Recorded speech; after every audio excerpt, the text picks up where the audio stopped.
Lawrence Anthony was not only a hero to the elephants, but a friend too, because the elephants mourned him and felt remorse after he passed away. In our noisy cities, we tend to forget the things our ancestors knew on a gut level, that the wilderness is alive, and that its whispers are there for all to hear and to respond to. These are the words of Lawrence Anthony, known as the Elephant Whisperer, and for a good reason.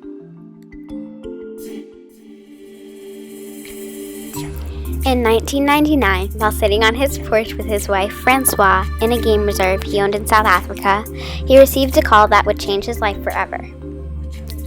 An African rescue organization explained to Anthony that there was a herd of troublesome elephants who kept breaking out of their reserves. With a few steps, they could trample a human.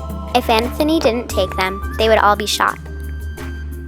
Even though his reserve was home to rhinos, giraffes, hyenas, and zebras, could he handle a herd of escape artists with tusks? He didn't have the funds and worried about poachers, but this was his chance to change the fate of some of Africa's most magnificent creatures. Anthony agreed to take the task of taking on 9 elephants.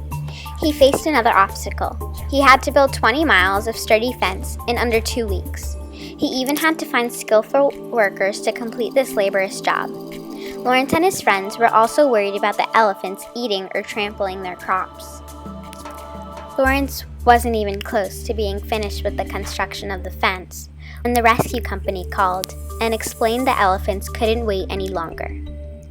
He finished and was able to take in the elephants. The next day, Lawrence and his wife woke up to a noise that sounded like a drum. Then they heard a scream. "The elephants are gone. They've broken the fence." Lawrence darted down to the scene of the crime. The elephants had pushed over a 30-foot-tall tree and somehow knew where the fence was the weakest. Despite my dismay, I felt a flicker of pride. "These were some animals, all right," said Anthony. These are some words about the escape from Lawrence's wife, Francois. And I asked these people, by any chance, you wouldn't have seen 7 elephants? And those people were very polite. They look right, and then they look left, and they say, "No, madam." Thankfully, a group of people were able to help the team find the herd. The next day, a man offered Lawrence Anthony a new herd of elephants and $20,000. But Lawrence, being a noble man, didn't feel right about the offer and said no. Lawrence now faced another challenge, getting the herd to open up to him. Here are some words from Lawrence Anthony about how he got the animals. We were here for about 3 weeks. 3 weeks solidly. I mean, we didn't leave here. Were you just going on instinct? You had no training or... That's correct. With the authorities just said don't have anything to do with the elephant when they're in the boma. Just leave them. And last time we did that, they broke out.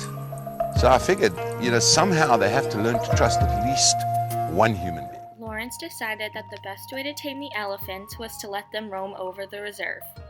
The herd clearly didn't want to be fenced in, so this was a solution. From then on, Lawrence listened to the elephants and they listened to him. When a new baby elephant was born, it would often charge at Lawrence.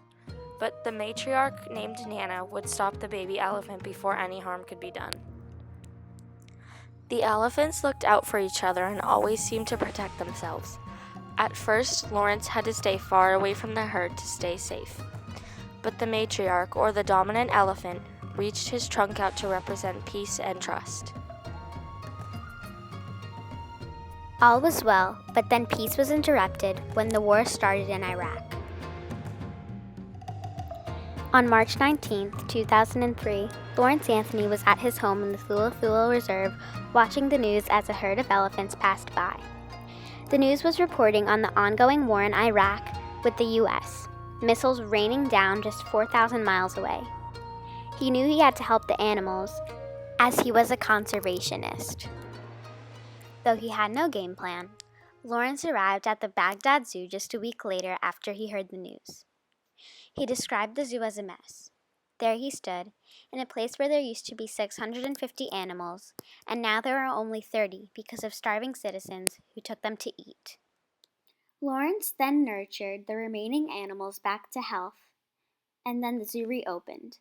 The first visitors were orphans. Many people asked Lawrence why he was so concerned about animals when there were so many people dying.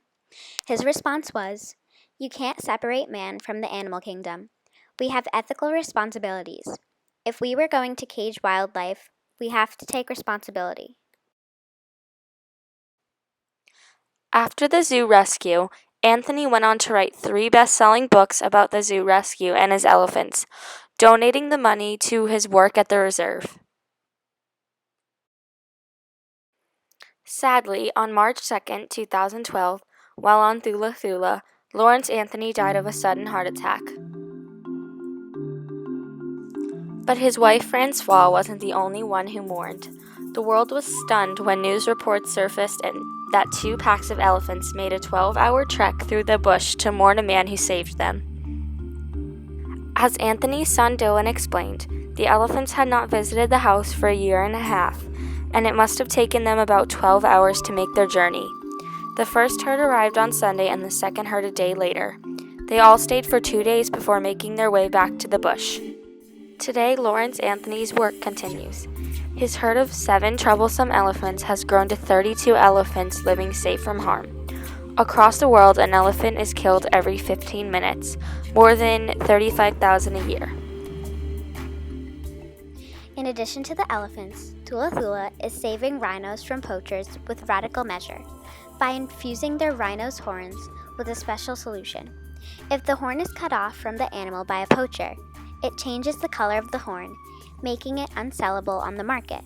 This dye can also be detected on airport scanning machines, which is another step to keep the rhinos safe from harm.